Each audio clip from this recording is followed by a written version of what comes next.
మేమైతే మటన్ కూర చేసుకుంటున్నాం. మటన్ కూరకు కావాల్సిన ఈ దినుసులు పొడి మసాలా పట్టుకోవాలి. కొబ్బరి, ఎల్లుల్లిపాయ దినుసులన్నీ వేసుకున్నాం. తర్వాత టమాటా, పచ్చిమిరకాయ పేస్ట్ పట్టుకోవాలి. అల్లం వెల్లుల్లిపాయ మేము పేస్ట్ పొడి పట్టుకుంటున్నాం. ఆ పొడి అయిన తర్వాత ఇవి వేసుకోవాలి. కొబ్బరి, ఎల్లుల్లిపాయలు వేసుకోవాలి. కూర వండుకుంటున్నాం. టమాటాలు వేసుకున్నాం. టమాటా వేసుకున్నాం. కాసేపు మగ్గనిచ్చి టమాటా, ఉల్లిపాయ పేస్ట్ పట్టుకున్నాం కదా, ఈ మగ్గినవి కాసేపు ఇది కూడా వేసుకుని ఉప్పు పసుపు వేసుకోవాలి. ఇప్పుడు ఉప్పు వేసుకున్నాం, కూడా వేసుకున్నాం. కాసేపు ఒక 5 నిమిషాలు మగ్గనిచ్చుకోవాలి.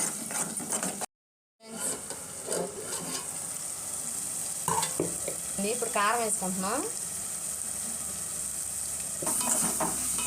వేసేసుకుంటున్నాం.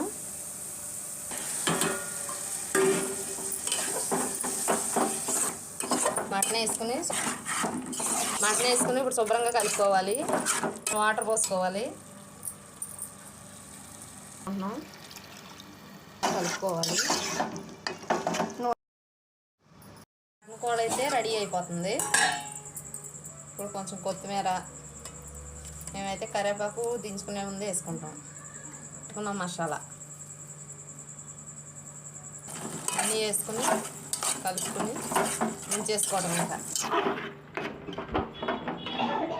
మన వేడి మటన్ కూర రెడీ.